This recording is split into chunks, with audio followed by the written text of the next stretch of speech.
Hi, I'm Josanne Wright Callender, the author of the Happy Little Garbage Truck picture book and educational system.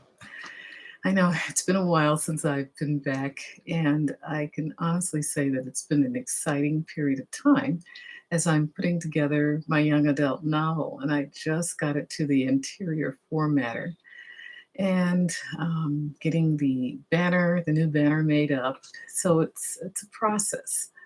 Plus, some wonderful things are happening outside of that, which, it's life. But I did not forget that I wanted to come back and continue with my next piece on looking at how we can improve our courage and develop it because it is something that can be developed. It's like a muscle, and it's something that we are actually doing every day. We get up, we get out of bed, we go forth and do our work in our community and work with our children. If you're a house person who's a home maker, or you're a home teaching person, all of these jobs are so important. However, this is how I found this wonderful article by Z. Hereford, and it's such a great one to show us that it's possible to grow courage by just doing simple things. So I'll go into what I was thinking about this last couple of weeks. Well, Miss Hereford said that it has to develop courage. You have to learn that dealing with um, fear, fear is going to be there and dealing with it. You have to have a willingness to develop courage. You have to note how it looks in order to emulate that. You have to start the process and develop faith. But we've been talking about how we do this in our daily lives, and the willingness to do so kind of struck me as an interesting point because, of course, you have to want to develop courage in order to develop it. So, what I thought I present in the last couple of talks is ways that I've done it with my presented courage in my classroom by bringing in community workers and showing that these people have courage, dedication, and kindness for the work that they do in the community.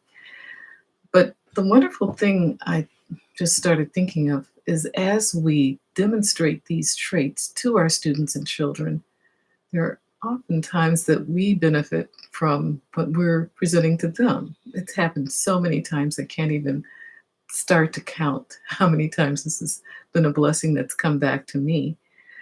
So, actually, that's why I love teaching. It's such an awesome profession because you continually learn as you go about your daily life, and you're learning how to present a lesson to students of different ability levels. You're learning yourself, you're stretching your own ability to grow and express what you've learned in the way that you present it to others and to other teachers. And but that's one reason why I also had some anxiety that I mentioned the last time. I did this workshop that I mentioned, and I was just so anxious. I couldn't sleep for a couple of nights because I didn't know to a great extent what the teachers didn't know. And when you're putting a workshop, putting together a workshop, that's really critical.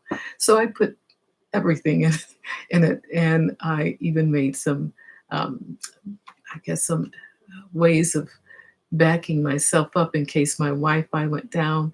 And the person who was on the other end of the Zoom, I gave her the whole presentation, so that she could be the presenter, and I would just be on the phone going over my notes. I was just trying to think of everything.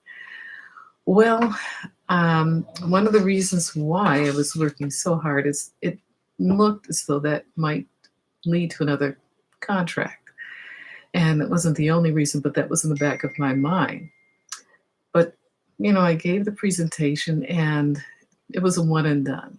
I didn't hear back from the school.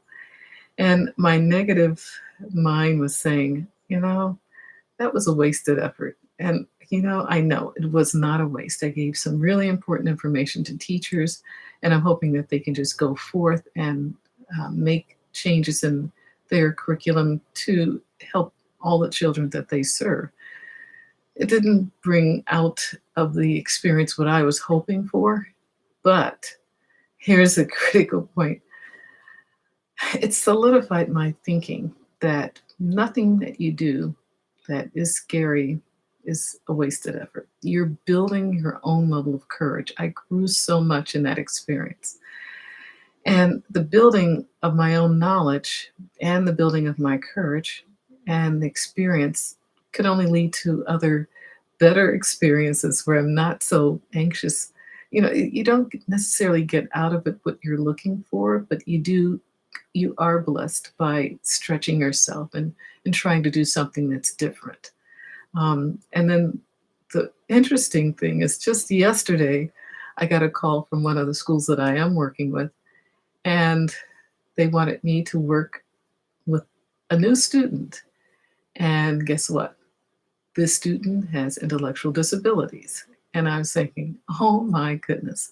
So all of the work that I did to gather that information together is actually going to be used in a very wonderful way on this new student because he really is in need of some help and support. So, as I said, everything that you do, and especially when it's scary, is building you.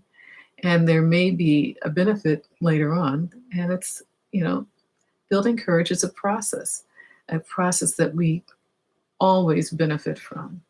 So thank you so much for watching. Please subscribe, please share, and I will see you next week, probably another time, probably 1 or 2 days next week, as when I have the cover of the book completed, that's when I will start talking about this new young adult novel, which is an homage to my parents.